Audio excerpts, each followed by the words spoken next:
Bonsoir à tous et bienvenue. Si vous nous rejoignez à l'instant, c'est un réel plaisir de vous retrouver dans cette édition d'information.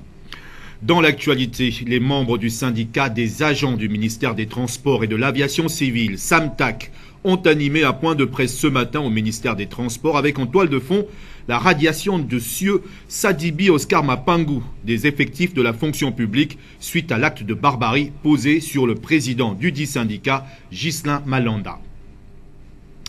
D'un point de presse à un autre, on parlera également du personnel de la radio panafricaine Africa numéro 1 qui exige du gouvernement la résolution sans délai de la situation financière et l'amélioration de ses conditions de vie et de travail.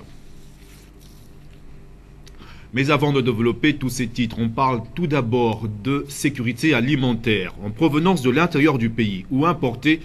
Plusieurs denrées alimentaires sont déchargées généralement au marché de Petit Paris, mais les conditions de conservation et d'exposition laissent encore à désirer, fait remarquer ici dans ce reportage Johnny Lerbouya. En provenance de l'intérieur et de l'extérieur du pays, ces denrées alimentaires, piments, bananes, avocats, oignons et bien d'autres sont généralement déchargées ici au marché de Petit Paris, dans le 3e arrondissement de la commune de Libreville, avant d'être revendus par les détaillants dans d'autres quartiers de la ville. Loin de tout commentaire, ces aliments destinés à la consommation sont exposés dans une véritable insécurité alimentaire, au grand danger du consommateur. Aucune mesure d'hygiène n'est prise pour assurer la sécurité alimentaire des populations. Au dire de certains commerçants, rencontrés pour nous édifier sur l'ensemble des maux qui minent cet environnement. Nombreux sont ceux qui se sont exprimés hors caméra, en clamant ce qui suit. Le travail de la mairie ici, c'est de venir prendre de l'argent. S'agissant du nettoyage, ils disent que ce n'est pas leur problème. Comment comprendre que ces commerçants écoulent les denrées alimentaires dans de telles conditions?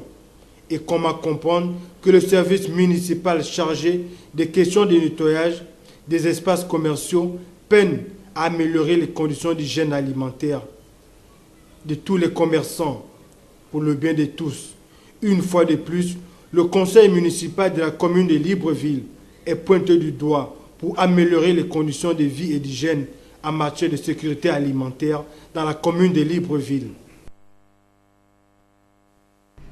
72 heures, c'est l'ultimatum donné au ministre des Transports par la coalition des syndicats du secteur public pour répondre des actes posés par Sadibi Oscar Mapangu. La coalition exige sa radiation des effectifs de la fonction publique. Euphrem Biogoezo. C'est un nouveau bras de fer qui vient de naître entre les partenaires sociaux et le gouvernement au lendemain du molestage de Ghislain Malanda, acteur de la société civile gabonaise, par le directeur général adjoint 1 du Centre national de l'examen du permis de conduire.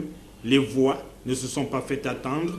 D'abord, celle de la coalition des syndicats du secteur public, représentés par leurs responsables, la marine marchande, les transports terrestres, les travaux publics et ceux de l'éducation. 72 heures est l'ultimatum accordé au ministre du Transport pour plancher sur le cas de Sieur Sadibi Oscar Mapangu, auteur des coups portés à l'endroit des membres de la société civile en activité. Par l'agression du camarade Malanda, le gouvernement gabonais vient de montrer une fois de plus à la face du monde que les droits de l'homme au Gabon ne sont qu'un slogan et qu'en réalité, ce qui existe au Gabon, c'est la dictature. Ce n'est que dans un état dictatorial, dans un état despotique, où on agresse les défenseurs des droits de l'homme. Parce qu'un syndicaliste, c'est d'abord et avant tout un défenseur des droits de l'homme. Des comportements très vite fustigés par l'ensemble des parties présentes. Le statut général de la fonction publique est clair. Lorsqu'il y a bagarre dans l'administration publique, eh bien, le premier qui s'engage là-dessus doit être radié des effectifs de la fonction publique. Je cite bien la loi 1/2005. Le ministère des Transports je ne sais pas si c'est une chance ou c'est une malchance, a un statut particulier. Et dans ce statut particulier, il n'est noté nullement que un agent, et qui plus est, un directeur, peut comme ça transformer son administration en ring. C'est ce que M. Mapangou a bien fait, sans crainte d'être répréhendé par quelle que soit la loi. Mais nous, les partenaires sociaux, nous disons qu'en vertu des textes qui régissent les différentes administrations gabonaises, M. Mapangou doit être viré des effectifs de la... Plus jamais ça, scandent haut et fort les partenaires sociaux et exigent que Serge Sadibé Oscar Mapangou soit puni comme le stipulent les statuts de la fonction publique. Je vous l'annonçais en titre, la situation d'Africa numéro 1 demeure préoccupante, d'où la tenue ce matin d'un point de presse dans les locaux de la radio panafricaine. Plusieurs points étaient à l'ordre du jour, notamment la situation financière des agents. Fabiola Mengue.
Et au cours de ce point de presse, les agents d'Africa numéro 1 ont tenu à s'exprimer librement devant nos caméras.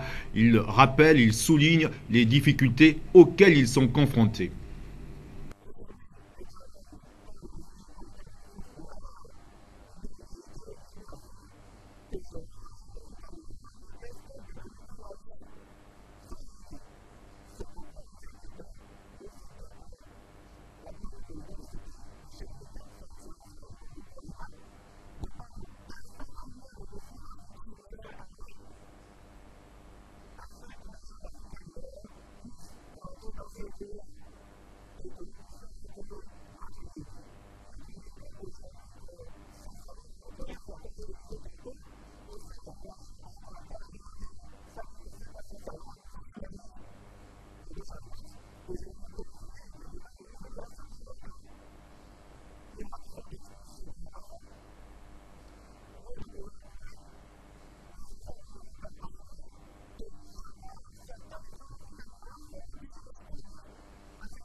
Reporter une nouvelle fois le procès qui oppose la CONACYCED au gouvernement, un report sans véritable raison, chose que ne semblent pas comprendre les membres de cette organisation syndicale dissoute. Là, ce matin, pour le procès SAEG, ministère de l'Intérieur, sur l'interdiction illégale des activités de la CONACYCED, donc sur sollicitation de l'avocat du ministère de l'Intérieur qui venait de se constituer. Donc il a obtenu le renvoi de ce procès pour le 30 mai 2017. Oui. Mais la CONACYCED a choisi de s'inscrire sur la voie légale. Nous n'allons pas faire autre chose que de continuer d'attendre. Nous sommes patients, nous avons confiance en la justice de notre pays. Nous osons espérer et croire que nous aurons gain de cause. Mais ce que nous ne comprenons pas, c'est un peu l'attitude du ministère de l'Intérieur. Je ne sais pas pourquoi solliciter un renvoi dès lors que c'est juste un papier qu'on leur demande, c'est-à-dire l'arrêté. On n'a pas besoin d'étudier le dossier au fond. On demande la copie de l'arrêté, qu'ils nous remettent la copie de l'arrêté pour faire cesser les troubles. Si ça fait partie de leur stratégie, nous attendrons le temps qu'il faudra, puisque l'audience est pour le 30 mai dans 2 semaines. Nous sommes patients et nous avons foi en Dieu, nous avons foi en la justice gabonaise et nous savons que nous allons gagner, parce que la loi est de notre côté. Et si cela se voyait encore envoyé ? Il n'y aura pas de problème. Le patriarche Feu Omar Bongo disait, quelle que soit la durée de la nuit, le soleil finit toujours par se lever. Les enseignants du CES de la cité Damas à l'école du savoir, à l'occasion d'un séminaire de renforcement de capacité organisé par la direction de cet établissement. Marielle Ecom.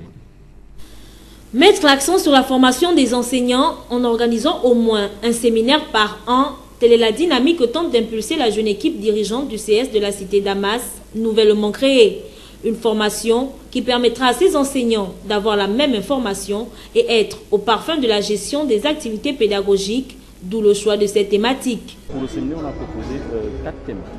Donc, vous avez la réalisation de la présentation, au moins la réalisation d'un questionnaire de devoir, parce qu'il est très utile pour les enseignants de savoir comment présenter un questionnaire de devoir. Ce questionnaire est une identité, c'est l'identité d'un établissement. Donc, au risque de voir les gens s'éparpiller dans la logique du travail, le questionnaire va amener les uns et les autres à voir comment il faut présenter les devoirs ici. Le deuxième point, c'est un thème sur la vie scolaire. À la limite, on met l'accent sur l'indiscipline. Mais la problématique ici, c'est de voir comment, à partir des situations, des cas d'indiscipline, l'enseignant peut ramener les élèves vers les objectifs de réussite. Parce que souvent, quand un élève est indiscipliné, on ne tient plus compte de lui. On le met dehors et puis, bon, c'est un élève qui, du jour au lendemain, peut se retrouver pratiquement totalement perdu. Donc, à partir de cette problématique, on va donner les moyens à nos enseignants de voir comment régler certaines situations, certains cas d'indiscipline, que ce soit dans les salles de classe, que ce soit dans l'enseignement d'établissement. Comme ça, on va récupérer le maximum d'élèves.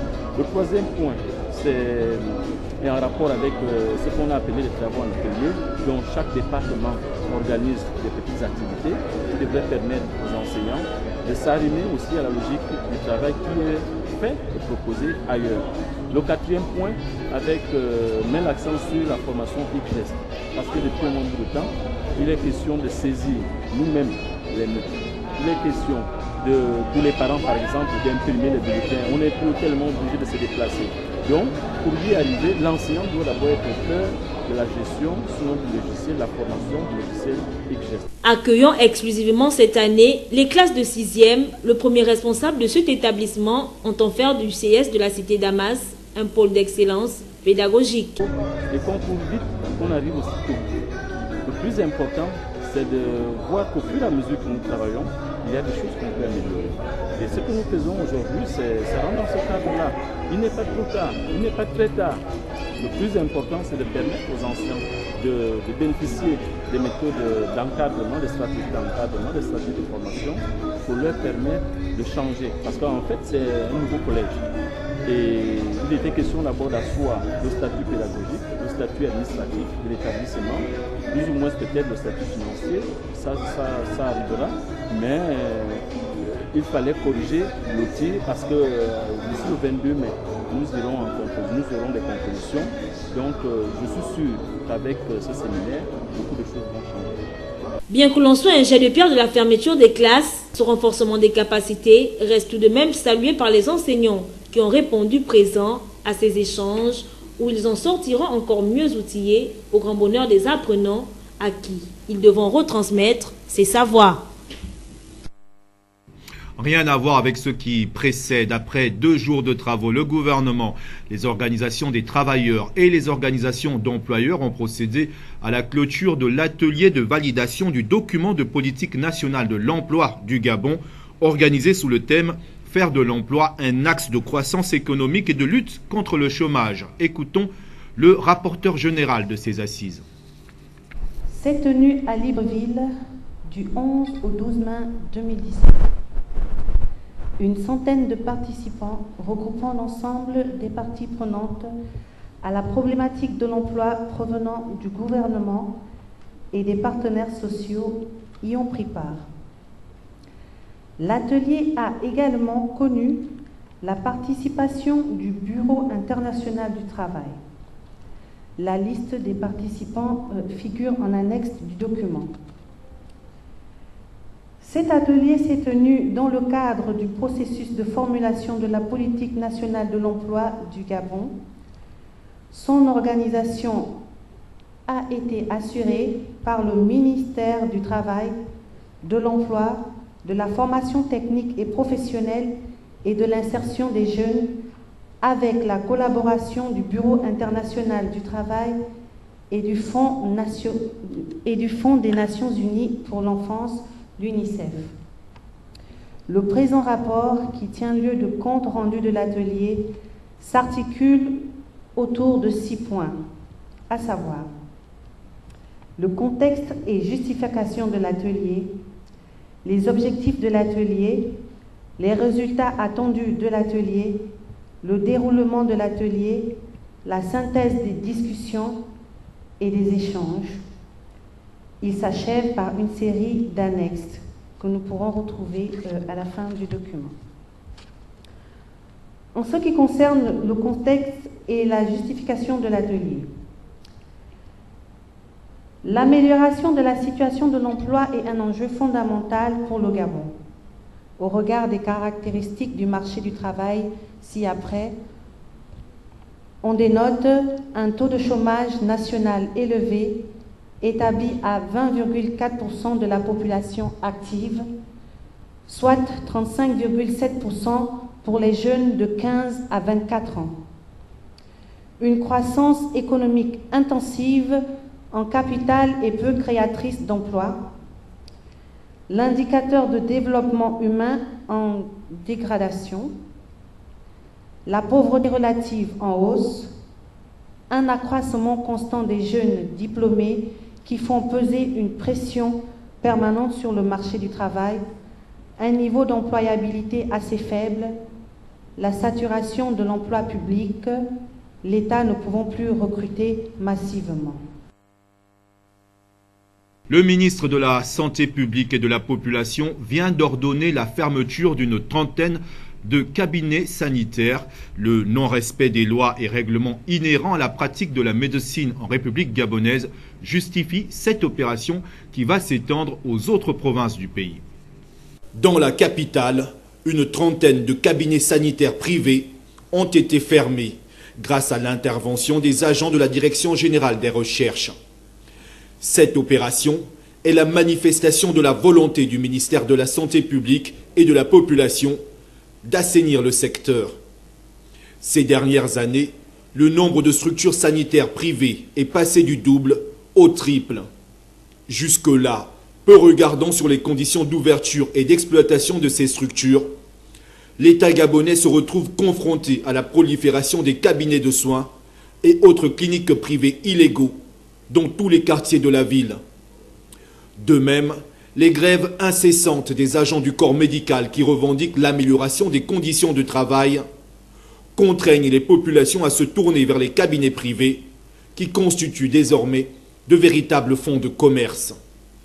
Résultat, en matière de prise en charge des malades, de nombreux dérapages sont régulièrement déplorés sur le terrain. Selon le ministère de la Santé, l'opération qui a débuté à Libreville va s'étendre à l'intérieur du pays. Espérons simplement qu'elle tienne la route. Et l'actualité, c'est également hors de nos frontières. Un accord de 17 pages vient d'être scellé entre Mogadiscio et la communauté internationale afin de reconstruire les institutions nationales de la Somalie pour créer des fondations d'un développement économique et social. Presse internationale. Le pacte de sécurité entériné. Mogadiscio et la communauté internationale ont scellé à Londres un accord qui jette les bases d'un nouveau partenariat. Pour le secrétaire général de l'ONU, il crée une opportunité historique. C'est une opportunité qui permet de reconstruire les institutions nationales de la Somalie pour créer les fondations d'un développement économique et social normal. Nous avons réalisé que la Somalie avait besoin de mesures audacieuses et courageuses de la part de ses partenaires internationaux qui doivent investir plus dans notre pays. Le plan de 17 pages prévoit plusieurs chantiers, économiques et financiers d'abord, avec des mesures urgentes pour lutter contre la sécheresse et d'autres pour réduire la dette du pays qui s'élève à près de 5 milliards d'euros. Militaire ensuite, avec un renforcement des moyens de l'armée nationale et la poursuite de la lutte contre les Chebabs. Mogadiscio a réclamé la levée de l'embargo sur les armes imposées à son pays. Elle n'est pas encore d'actualité. Ce n'est pas encore le moment de lever l'embargo sur les armes, et ce n'est pas de cette manière qu'il faut penser procéder. La menace des islamistes Chebab est encore présente dans le pays. Si les djihadistes ont été chassés de Mogadiscio en 2011, ils continuent de mener des attaques suicides. Cette conférence intervient aussi alors qu'un épisode de grande sécheresse ravage de nouveau la Somalie et que le pays est au bord de la famine. Selon un rapport de l'ONU, près d'1,5 million d'enfants somaliens seront atteints de malnutrition d'ici la fin de l'année.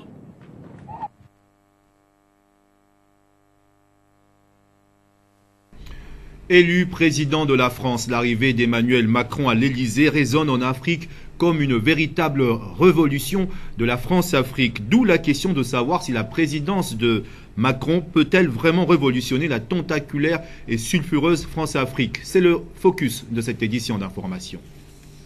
L'élection d'Emmanuel Macron à la tête de la France sonne sur le continent noir comme celle de Barack Obama aux États-Unis d'Amérique en 2008. Bien que celle de Barack Obama n'étant plus d'actualité, la présidence de Macron suscite beaucoup d'intérêt pour les peuples africains francophones, la France étant la puissance colonisatrice qui a longtemps la main mise dans la gouvernance de ses ex-colonies, une relation à la fois occulte et secrète désignée sous le vocable de France-Afrique et entretenue par les octogénaires dirigeants africains qui s'attireraient les faveurs de l'Hexagone pour se maintenir au pouvoir, au mépris des sanctions combien répétitives lors des consultations présidentielles par leurs différentes populations. Si en Afrique comme en France, au cours de cette sulfureuse relation, les dirigeants des deux pôles avaient des âges relativement proches, Mitterrand en France, Feu Omar Bongo Ondimba au Gabon, Jacques Chirac en France ou Valéry Giscard d'Estaing, Paul Biya au Cameroun, Houphouët-Boigny en Côte d'Ivoire, Sassou Nguesso au Congo ou Mobutu Sese Seko dans l'ex-Zaïre, l'actuel RDC, on pouvait se plaire dans ce bal de septuagénaires omnubilé par l'argent, le pétrole ou le bois qui coulait à flot, socle de cette relation. On s'interroge beaucoup sur l'arrivée de leur petit-fils. Pour la majorité, Emmanuel Macron, autrement dit, va-t-il ou pas renforcer, voire pérenniser cette fameuse France-Afrique quand on sait que de manière naturelle et pourquoi pas sociale, les relations entre les plus âgés et les moins âgés sont parfois distantes. Cette logique qui n'est pas souvent applicable en politique peut toutefois l'être lorsque le contexte s'y prête. Emmanuel Macron, pour qui la refondation historique de l'Union européenne est fondamentale, il l'a d'ailleurs exprimé à Angela Merkel, la chancelière allemande, lors de son premier voyage hors du territoire français, pourrait avoir une pensée similaire quand il s'agira de l'Afrique francophone, notamment ce leader qu'est la France-Afrique, que les peuples africains francophones rejettent car cousus de la triple gabegie financière, économique et politique, car ces peuples accusent la France de choisir ses dirigeants, parfois dictateurs, avant de l'indexer, de spolier historiquement son économie via ses nombreuses richesses du sol et du sous-sol, profitant à la nation colonisatrice plutôt qu'à celle colonisée. Une crise d'âge pourrait donc naître entre le 39 ans Emmanuel Macron et ses papilles africains, une probable crise générationnelle ou un comportement jupitérien qui sonnerait le glas de la refondation des relations France-Afrique. Mais seul bémol, au centre de cette relation, vient de plus de 50 ans, il y a les intérêts français en Afrique et ils sont parfois bien plus importants que ne le sont les rapports officiels. Un ex-président français n'a-t-il pas dit, je cite, « La France, qu'il s'agisse de la gauche, de la droite ou de l'extrême droite et même du Front National, parle d'une même voix. » La France parle d'une même voix, dans quel contexte, pourquoi et dans quelles conditions? Et nous d'ajouter, la France parle-t-elle d'une même voix au nom de ses intérêts? On ne saurait répondre. Emmanuel Macron, pour qui la respectabilité de la France dans le monde et la justice pour les nations sont le leitmotiv de sa politique, dérogera-t-il à cette règle ou va-t-il enfreindre à cette idéologie? Seule sa ligne politique vis-à-vis de l'Afrique permettra de mieux jauger et quantifier ses rapports France-Afrique, plus que jamais décriés.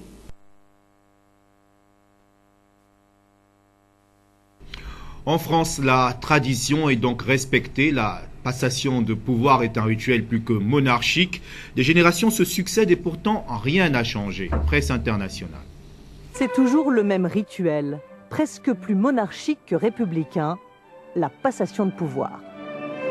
C'est le sacre d'un nouveau monarque républicain, donc effectivement avec un rituel qui remonte à la monarchie, comme les 21 coups de canon tirés aux Invalides. Janvier 1959, la Ve République est à ses débuts. De Gaulle entre à l'Élysée, il succède à René Coty. Jaquette et collier de grand maître de la Légion d'honneur, le protocole est parfaitement respecté. Le premier des Français est désormais le premier en France. Même solennité 10 ans plus tard, avec Georges Pompidou, De Gaulle a démissionné. C'est le président par intérim Alain Poher qui l'accueille. Et comme à l'époque du Roi Soleil, c'est la musique de Lully qui l'accompagne.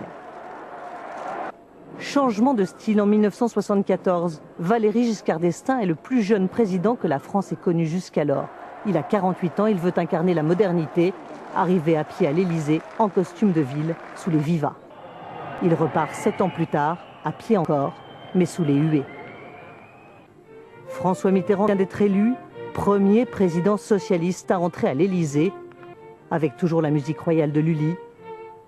C'est l'alternance dans la continuité. D'aujourd'hui, quelle plus haute exigence pour notre pays que de réaliser la nouvelle alliance du socialisme et de la liberté. Quelle plus belle ambition que de l'offrir au monde de demain. 14 ans plus tard, à l'issue du plus long mandat de la Ve République, François Mitterrand, affaibli par la maladie, s'en va, raccompagné respectueusement par Jacques Chirac, son éternel adversaire. Avant de partir, il lui a demandé de veiller sur les canards du parc de l'Élysée. Il lui a aussi confié, comme c'est la tradition, le code nucléaire. C'était assez artisanal au début, puisque pour De Gaulle et Mitterrand, c'était un petit morceau de papier avec 6 chiffres écrits à la main par les présidents eux-mêmes, qu'ils avaient tous les deux mis dans un médaillon qui pendait au bout d'une chaîne. 2007, avec Nicolas Sarkozy, c'est une nouvelle génération politique qui prend le pouvoir. Le style People entre à l'Élysée. Et ressort 5 ans plus tard, un président divorcé et remarié accueille son successeur et sa concubine. Les deux premières dames s'embrassent pour se dire au revoir. François Hollande, lui, n'attend même pas le départ de Nicolas Sarkozy pour s'engouffrer dans le palais. Beaucoup y ont vu un manque d'égard, une sorte de rupture dans la tradition. La page des sports de cette édition d'information à Libreville, les épreuves sportives comptant pour le BEPC session 2016-2017 se sont poursuivies ce matin au lycée Djoué-Dabani du PK9. Plusieurs candidats étaient présents et ont participé aux différents modules prévus pour la circonstance. Le reportage de Fabiola Mengue. Les candidats ont pris d'assaut le centre du lycée Djoué-Dabani pour prendre part aux différentes épreuves. Comme l'explique le président du centre, Obiome Toulou, il n'y a eu aucun incident majeur.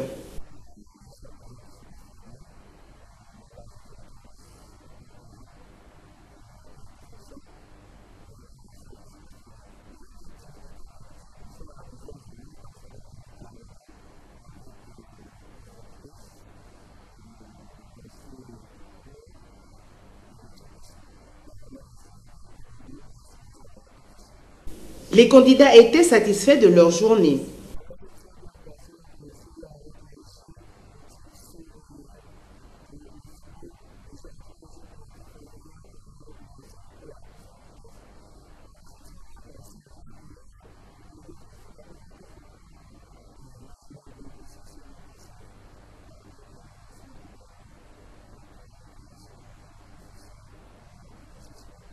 Espérons que ces différentes épreuves se sont déroulées dans les règles et avec indulgence, car rappelons que ces élèves n'ont pas eu une année complète, leur permettant de mieux harmoniser les différents modules proposés pour l'examen du BEPC.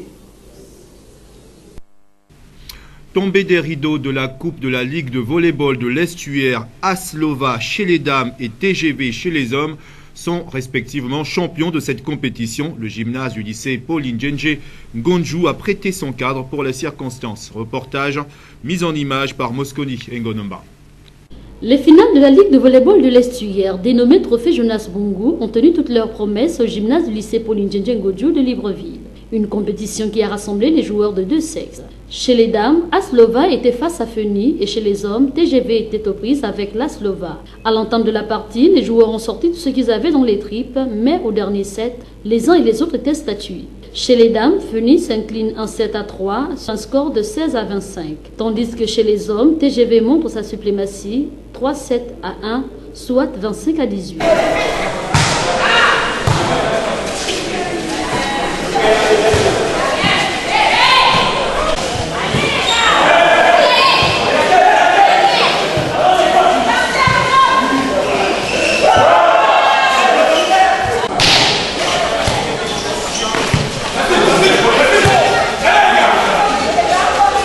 Au sortir de cette rencontre, le capitaine des TGV nous livre son sentiment tout en saluant l'implication du parrain qui ne ménage aucun effort pour la réussite de cet événement.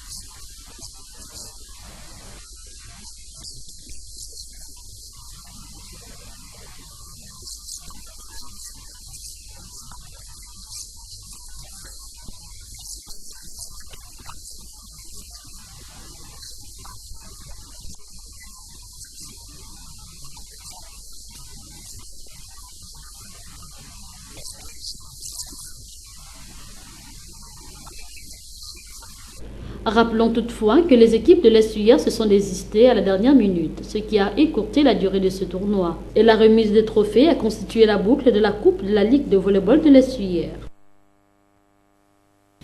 Et puis le 21 mai prochain se déroulera à Libreville l'organisation du championnat national de natation avec pour fait particulier l'absence de Maël Abongila, champion du Gabon en titre. Voici tout de suite les raisons de cette absence. Maël Abongila n'est plus au Gabon. Maël Abongila est actuellement en Islande où il s'entraîne dans un club international. Il s'entraîne avec l'équipe nationale d'Islande. Nous pensons qu'il sera là, mais pas dans le cadre de la compétition. Il sera là simplement en tant qu'ambassadeur de la fédération. Il viendra encourager ses jeunes collègues, ses jeunes frères, justement pour persévérer sur le chemin de la natation et pour montrer aussi qu'on peut réussir avec ce type de discipline. Puisqu'aujourd'hui, il participe à des grandes compétitions, il était aux Jeux Olympiques, il était au Championnat du Monde. Là, il est engagé dans une série de compétitions à l'échelle internationale en Europe. Je pense que ce sera un bon témoignage pour montrer que la natation avance au Gabon. Alors, Président, la fédération continue de, on peut dire, squatter les piscines et ça et là. Est-ce qu'elles sont un peu à se doter d'une piscine à travers les ministères des Sports? Écoutez, je pense que le gouvernement a fait un certain nombre de promesses. Je pense qu'ils sont conscients de la situation. Ils sont à pied d'œuvre pour essayer de nous doter d'un minimum d'infrastructures. Nous attendons. Nous avons aussi quelques mécènes, quelques partenaires qui sont dans la réflexion. Nous avons une piste du côté de l'Ambaréné, des mécènes, des officiels qui sont en train de réfléchir à l'opportunité de faire un théâtre d'opération de 25 ou 50 mètres. Je pense que nous aurons de très bonnes nouvelles dans quelques temps. Alors, dernière question, dernièrement, je crois il y a 2 ans, vous parlez de votre plan de développement de la natation au Gabon à travers les écoles et autres. Où en est-il avec, où en est-on avec ce projet? Écoutez, c'est vraiment le fer de lance de notre développement. Il s'agissait de mettre en partenariat les partenaires de piscine, les établissements scolaires et la fédération autour d'un programme permettant à chaque élève d'apprendre à nager gratuitement. C'est d'ailleurs ça qui nous a fait augmenter le nombre de licenciés, parce que à l'époque, quand on a commencé à la fédération, nous avions 50 licenciés. Aujourd'hui, nous sommes à peu près à 600 licenciés. C'est grâce justement au programme de développement de la natation. On a connu quelques points de faiblesse parce que bon, vous savez que l'activité scolaire aussi est un peu en dents de scie. Les scolaires aussi, pour qu'ils se mettent dans une activité sportive, il faut bien qu'ils soient scolarisés. Là, il y a eu quelques perturbations, mais globalement, le sentiment est positif. Nous espérons peut-être l'année prochaine organiser une Coupe des écoles grâce au programme du plan de développement de la natation. Je pense qu'à ce niveau-là, on pourra avoir, en plus du championnat national, une autre confrontation qui permettra aux licenciés de la natation de se produire et de montrer leur savoir-faire.